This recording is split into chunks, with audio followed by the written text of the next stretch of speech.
अस्सलाम वालेकुम। इस वीडियो में हम डिस्कस करेंगे रिफ्लक्स इसोफेजाइटिस।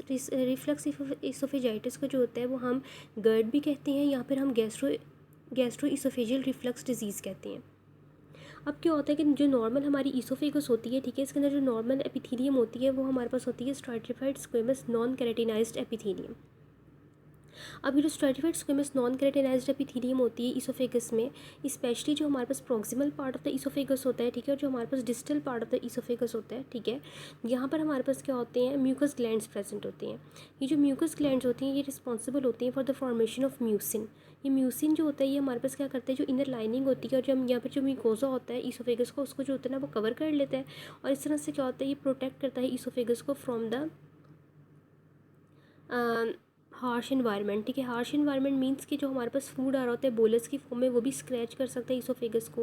और नंबर 2 क्या होता है कि हमारे पास जो स्टमक है वहाँ पर से जो रिफ्लक्स होकर एसिड आ रहा होता है थोड़ा बहुत, वो भी इसोफेगस को डैमेज कर सकता है। तो जो इसका प्रॉक्सिमल पार्ट होता है और जो स्पेशल डिस्टल पार्ट होता है, ठीक है, यहाँ पर हमारे पास म्यूकस प्रोड्यूसिंग ग्लैंड्स प्रेजेंट होते हैं।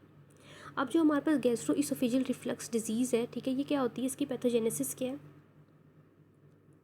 इसमें क्या होता है कि हमारे पास जो हमें पता है कि जो हमारे पास लोअर इसोफेजियल स्फिंक्टर होता है, ठीक है, जो हमारे पास cardiac end of the stomach में प्रेजेंट होता है, ठीक है, ये जो लोअर इसोफेजियल स्फिंक्टर होता है ये नॉर्मली क्लोज रहता है, ठीक है, और इसकी वजह से क्या होता है कि जो हमारे पास एसिड प्रेजेंट होता है इन द स्टमक वो हमारे पास इसोफेगस में नहीं आ सकता, क्योंकि जो इसोफेगस होती है, ठीक है, वो उसके पास इतनी कोई खास प्रोटेक्टिव मैकेनिज्म्स नहीं है, ठीक है, जो उसको एसिड से प्रिवेंट कर सकें।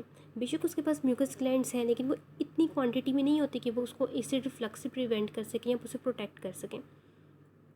इस वजह से क्या होता है कि हमारे पास ये नेचुरल प्रोसेस यही है कि जो कार्डियो इसोफिजियल जंक्शन होती है, ठीक है, वहाँ पर जो इसोफेगियल स्फिंक्टर होता है वो नॉर्मली क्लोज रहता है।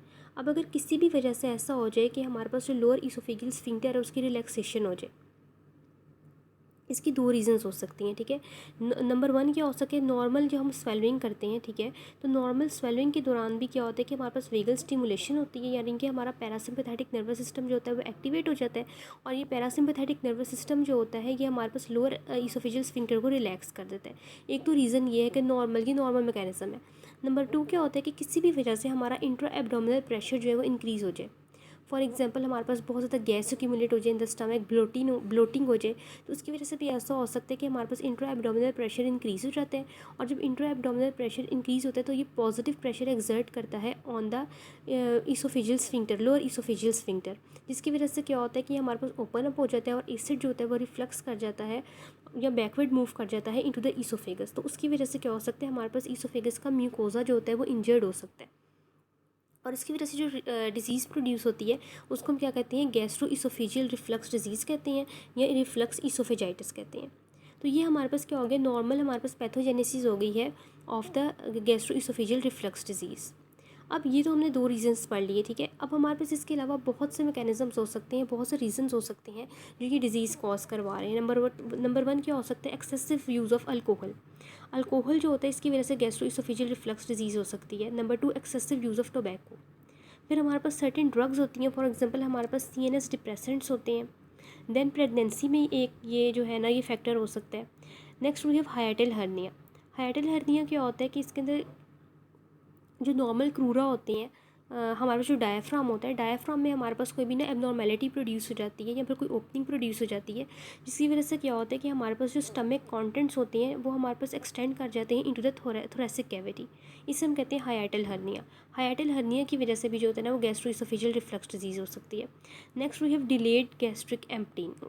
अगर हमारे पास बहुत देर तक जो है वो फूड स्टमक में ही पड़ा रहे और स्टमक से एम्प्टी होकर नेक्स्ट ड्यूडेनम में मूव ना करे, तो उसकी वजह से भी जो होता है ना गैस्ट्रोइसोफेजियल रिफ्लक्स डिजीज़ हो जाती है। और नेक्स्ट के इंक्रीज गैस्ट्रिक वॉल्यूम, किसी भी वजह से फॉर एग्जांपल ब्लोटिंग हो जाए, एक एक्सेसिव गैस प्रोड्यूस हो जाए, जिसकी वजह से क्या होता है पॉजिटिव प्रेशर जो होता है वो बिल्टअप हो जाता है स्टमक में, और ये हमारे पास क्या करता है, गैस्ट्रोइसोफेजियल रिफ्लक्स डिजीज़ करवाता है।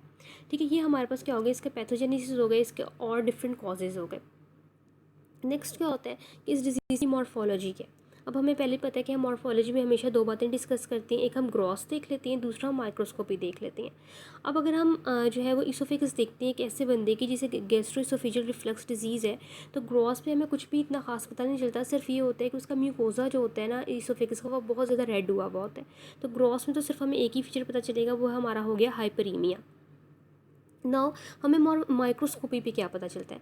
माइक्रोस्कोपी में यहाँ पर हमारे पास चार बातें हैं, ठीक है। एक क्या होता है कि हमारे पास जो म्यूकोजा होता है, क्योंकि हमारे पास इन्फ्लेमेशन हो रही है तो न्यूट्रोफिल्स ज़्यादा हो जाते हैं, यूसिनोफिल्स ज़्यादा हो जाते हैं, ठीक है। फिर हमारे पास जो बेसल सेल्स होते हैं उनका हाइपरप्लेजिया हो जाता है, और जो हमारे पास पेपिली होते हैं इसोफेगस के, उनकी इलॉन्गेशन हो जाती है, ठीक है। अब इसको हम डायग्राम में देखते हैं।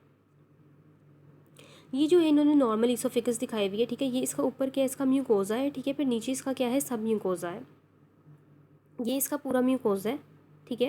ये इसकी एपिथीलियम है ब्लू वाली, और नीचे क्या है, ये इसका लेमिना प्रोपरी है। फिर क्या है, ये इसका सब म्यूकोजा है, और नीचे ये हमारे पास मसल्स हैं। अच्छा, अब क्या होता है, हम यहाँ पर देख रहे हैं कि एपिथीलियम में नॉर्मली हमें जो है ना वो थोड़े से पेपिलरी फोल्डिंग्स सी नज़र आ रही हैं, ठीक है। ये हमारे पास नॉर्मल जो है वो हिस्टोलॉजी है, ठीक है। अब क्या होता है, गैस्ट्रोइसोफेजियल रिफ्लक्स डिजीज़ में क्या होता है, पहले इन्होंने इस डायग्राम में जो है ना वो नॉर्मल म्यूकोजा दिखाया हुआ है, ठीक है। अब गैस्ट्रोइसोफेजियल रिफ्लक्स डिजीज़ में क्या होगा, इसमें क्या होता है, एक पहले हमने क्या पढ़ा कि हमारे पास न्यूट्रोफिल्स ज़्यादा हो जाते हैं, ठीक है। अब ये देखो, ये जो एपिथीलियम है, इस एपिथीलियम में हमें ये ब्लू ब्लू ब्लू बहुत ज़्यादा जो है ना वो नज़र आ रहा है, पैटर्न सा, ठीक है। तो ये हमारे पास क्या, न्यूट्रोफिल्स और यूसिनोफिल्स जो है ना वो बहुत ज़्यादा हो गए हुए हैं, ठीक है। यहाँ पर भी और यहाँ पर भी, सब म्यूकोजा में भी। तीसरी बात क्या थी, बेजल जोन का हाइपरप्लेजिया। बेजल जोन क्या होती है, बेजल लेयर जो होती है वो हमारे पास लेयर ऑफ सेल्स होती है जो इमीडिएटली प्रेजेंट होती है अबव द बेसमेंट मेम्ब्रेन। तो हम देख सकते हैं कि अबव द बेसमेंट मेम्ब्रेन हमारे पास जो बेजल लेयर है वो कितनी ज़्यादा थिक हो गई है, ठीक है। बेजल लेयर का हाइपरप्लेजिया हो गया, ठीक है। और जो पेपिला थे, ये हमारे पास पेपिला हैं, ठीक है। नॉर्मली पेपिला बिल्कुल छोटे छोटे थे, ठीक है। अब यहाँ पर क्या हुआ है, इन पेपिला की जो है वो इलोंगेशन हो गई है, ठीक है। तो ये जो है वो हमारे पास क्या आ जाता है, इतनी ज़्यादा इलोंगेशन हुई है कि ये इलोंगेट करके नीचे तक जो है ना वो लेमिना प्रोप्रिया तक आ रहे हैं, ठीक है। तो ये हमारे पास हो गई है माइक्रोस्कोपी। नेक्स्ट यहाँ पर भी इन्होंने बिल्कुल यही दिखाया हुआ है, ठीक है। ये हमारे पास जो है वो नॉर्मल है, ठीक है।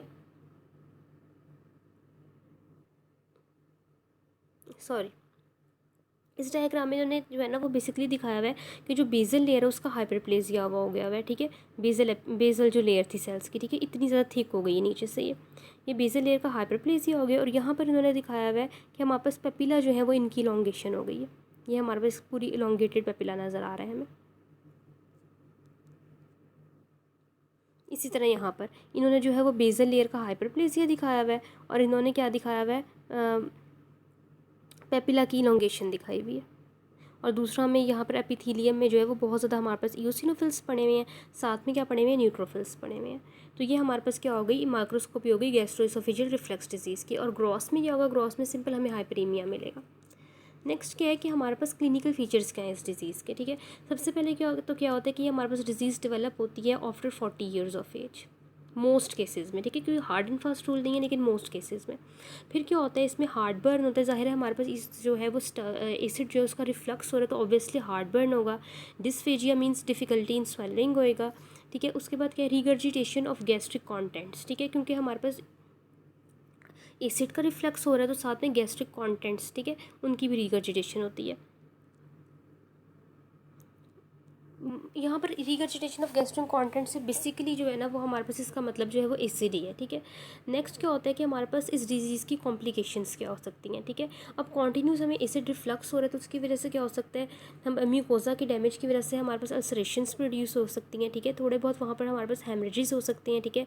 हेमरेजेस होंगे तो उसकी वजह से क्या होता है कि हमारे पास हीमेटेमेसिस मीन्स के ब्लड में जो वॉमिटिंग में जो है वो ब्लड आ सकता है, ठीक है, मेलिना हो सकता है, ठीक है।